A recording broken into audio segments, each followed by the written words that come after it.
Yeah, I mean, the issue around mental health has always been a vexed issue in the Black community for many decades. I mean, from the late 80s, there's been a representation of Black people in the psychiatric system.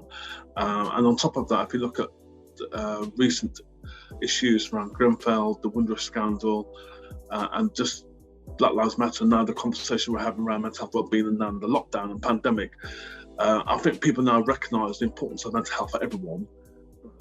For in the Black community, that it's not been taken that seriously in terms of commission of services, policy development, and alternative support services. Black people seem to be at the sharp end of the mental health system, particularly when the police are involved.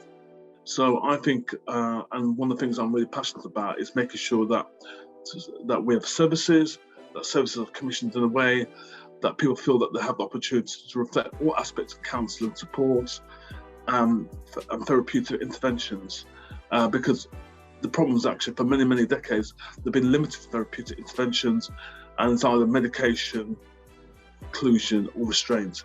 And that is sadly the real lived experiences of lots of Black people in the system, basically. So I think it's about changing that and having new ways of engagement as well.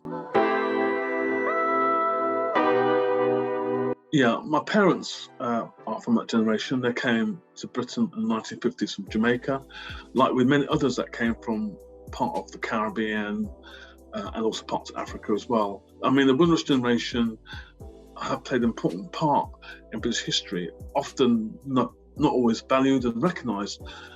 Unfortunately, had to take the Windrush scandal in 2018 for the public to really appreciate the contribution of the Windrush generation to the NHS, to manufacturing, to retail, to public life, to all aspects of culture of Britain, basically. And that's why I campaigned for many decades, for over 10 years, for National Windrush Day to celebrate its history, to recognise that.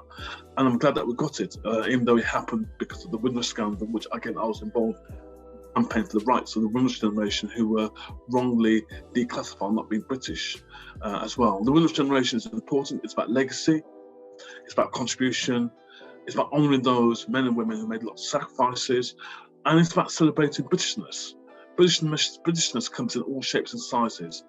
It's not simply a cross between EastEnders and Bridesheads Revisited. Being British reflects the diversity of Britain and 21st century Britain, and I think that's the Windrush generation. Its contribution is part of that process.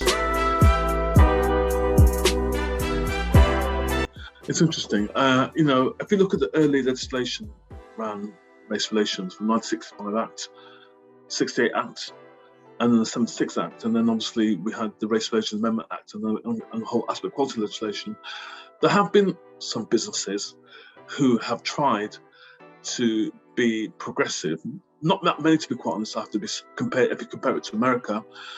But I think because of the murder of George Floyd, Black Lives Matter, there has been now a real conversation that I'm not seeing for years, particularly in the corporate world, about not simply about race equality, but the wider issues around equality and diversity as well.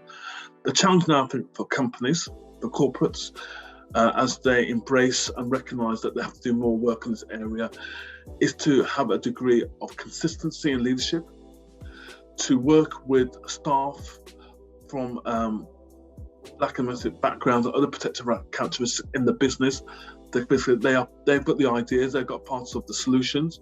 Yes, I've done work on this agenda, and sometimes I'm invited to come into these spaces somewhat independent and I can challenge because I'm not an employee, but also as well as kind of bringing people together and facilitating conversations which people have difficulty in articulating because they're either fearful that it might lead to some sort of victimization, or perhaps they haven't got the confidence to speak out because they want someone like me who can create that space for that. So, but more importantly, it's about measuring impact. So no different how you measure impact around shareholder value and capital, how you measure impact around effective equality diversity strategies and policies, around your workforce, the supply chain, customers and beneficiaries, and more importantly, your contribution to wider society. These are the kind of key yardsticks and measurements that now all corporates, no matter how much money you make, you will have a responsibility doing, basically. I mean, Black History Month is important. I mean, it was established in Britain in 1987. Obviously, in America, it's been going since 1926. And in Europe, other parts of Europe, they have also been adopting that as well. And we all know that there are limitations when you celebrate everything 4 weeks. What I'm saying to corporates, don't call it Black History Month, call it Black History Month season. Give you the permission, you can start in October, and you can carry out right for the whole year, because it's a season, as opposed to having it in 4 weeks. So that would be my recommendation. And it means that you don't have to put everything in October, but you can spread key Black historical timeline throughout the year. Obviously, October itself, you can look at, even if you look at shares what's happened in America with the African American History Month in February, you've got International Women's Day and Month in March. You can choose key aspects of intersectionality around gender, ethnicity, LGBT issues, where the Black perspective has a lens on Black history.